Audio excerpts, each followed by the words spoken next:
So it is amazing how the whole world could change in just one night. And in this film, One Night in Miami, I believe there's a lot of valuable lessons that we can all learn from. So in this video, I'm going to talk to you guys about those lessons and some of the things that I think should really be highlighted on out of this film.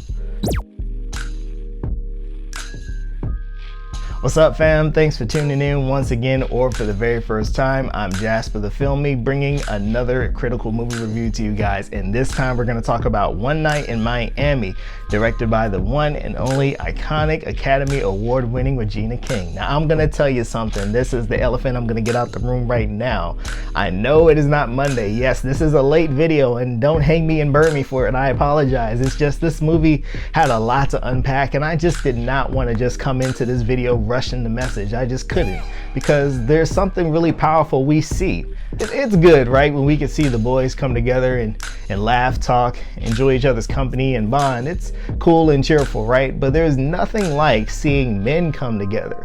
When men could come together, obviously there's a different end result. Literally, the movie tells us, like, men come together, the whole world could change just in one night. I mean, what's the irony in that, right? Yes, when men come together, it's obvious how the results change, because we see how they challenge each other, how they can empower each other, and even though there are differences, they're able to tap into their similarities to help each other be the best person or version of who they are. Now, I'm not going to just isolate the men message in this, because I know there's probably females and women that watch this, and I'm not a chauvinist by any means. Literally, that's definitely not who I'm about. But what I'm simply saying, literally, in this image that we see in this film, there's just something powerful that I think the men should take away from it. Something that I find really remarkable of this film is how it indeed highlights how the words of the people within our inner circle can impact our lives and then the lives of others. There's a part in the film that shows Malcolm X talking to Cassius Clay about trying to tone it down a little bit,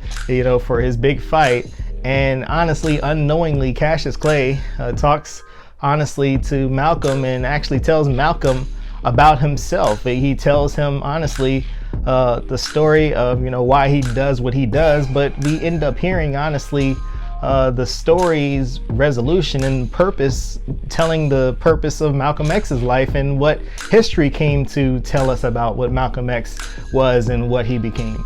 As a side note, me personally, I'm a big fan of Muhammad Ali, and I've always have been. And one of the reasons why I've always been a big fan of Muhammad Ali is because of the symbol that he's just represented, not necessarily being a great boxer, because this guy was massive. This is the only person, and check me on this, but this is the only person that actually beats Superman. And if you want to fact check me on that, check your comic history. There's only one human being that beats Superman, and that was Muhammad Ali. But aside from that, the reason why I love Muhammad Ali is because in his communication with people, he would always tell people, I am the greatest, I'm the best there ever was, I am pretty.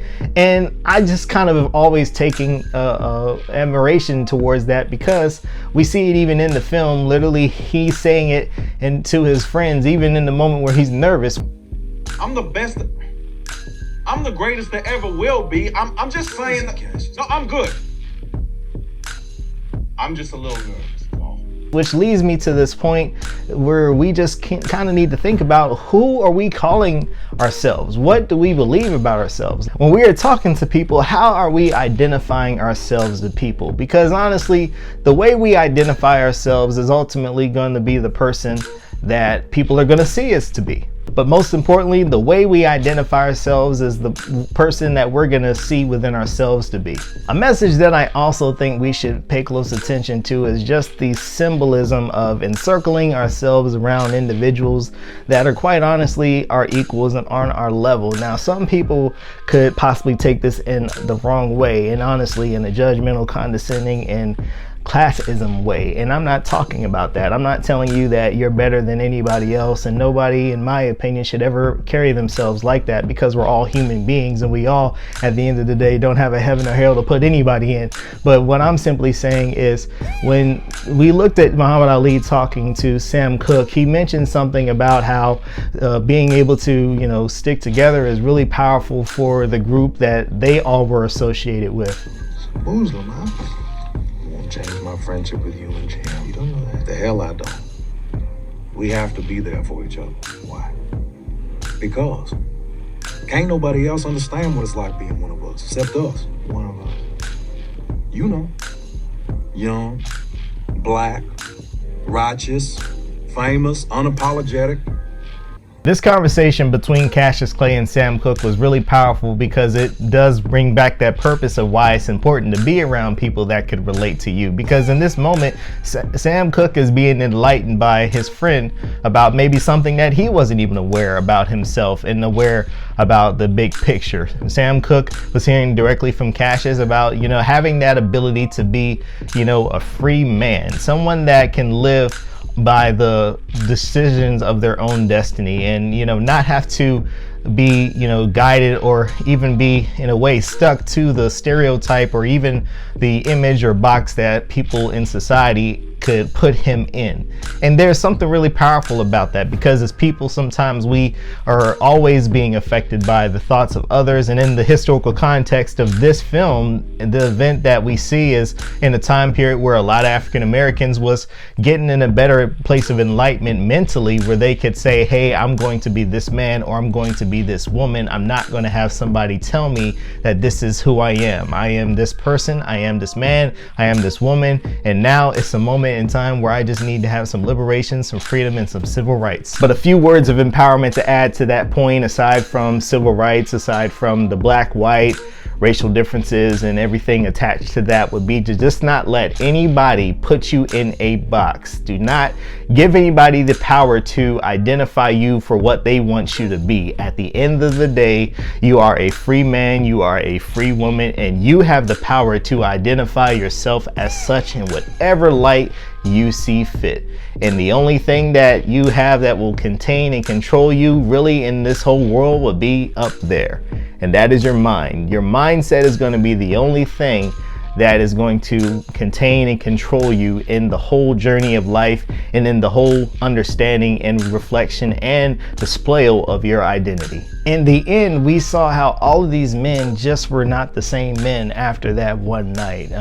Just talking in terms of how Malcolm X, Cassius Clay, which became Muhammad Ali, Jim Brown, and Sam Cooke actually contributed to the world around them. Malcolm X was indeed oppressed, and he did go through a lot, being watched from the FBI and also the Nation of Islam at that time. But something that really actually became the turning point for Malcolm X's life was that autobiography that really actually preceded his life and left the legacy of the man that we've come to learn and read about and watch films about to this day. Jim Brown later on became a movie star that was in a lot of iconic movies in the movie history era. And actually the film that we see him sitting in front of, the set was actually the set for The Dirty Dozen, which went on to become an Academy Award winning film. We obviously know the history of Cassius Clay to Muhammad Ali. And then Sam Cooke, hearing the song,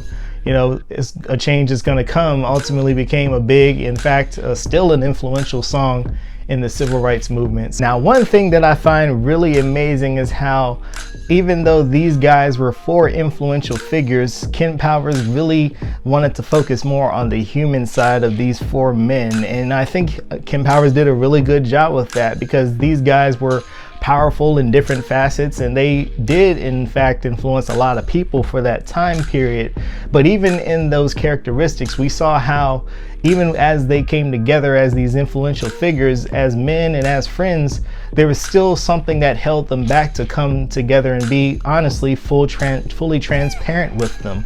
Because the whole purpose of this meeting was because Malcolm X was in a bind. Literally, this man was trying to start a new life and honestly take care of himself and his family, and he wanted to get some people that he was close to kind of follow behind him.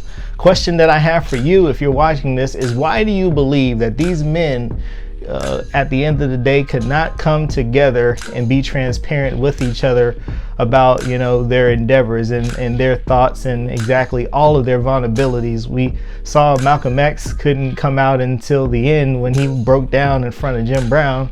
Why do we think that Cassius Clay couldn't come out to his boys telling them that he wanted to transition over to being a Muslim? Why do we see Sam Cooke fight and be very defensive about the fact that he was a little bit insecure about the title he gave himself, being Mr. Soul. And why do we see Jim Brown, who was indeed a bad man for that time in a lot of ways, you know, that showed himself to be fearless, had fear about speaking about his ambitions to get into the movie industry? I would love to hear your thoughts about that in the comment box, because I think that's a good conversation that we could have possibly for another video. Aside from the human and characteristics of these four men, this film also hit on a lot of cultural aspects in the African American community, and I honestly think that we're gonna have to do another video to just talk about that. So if you did like this video, and like I said, if you'd like to share your thoughts about it, definitely put it in the comment box. Please hit that like button, of course, to let YouTube know that you did like it. And of course, if you want to stay tuned for that video, and of course stay tuned for other movie reviews, make sure you hit that subscribe button and the notification bell, because there's some great stuff that is coming, and I definitely want you to be a part of it. So until next time, capture life and create visions.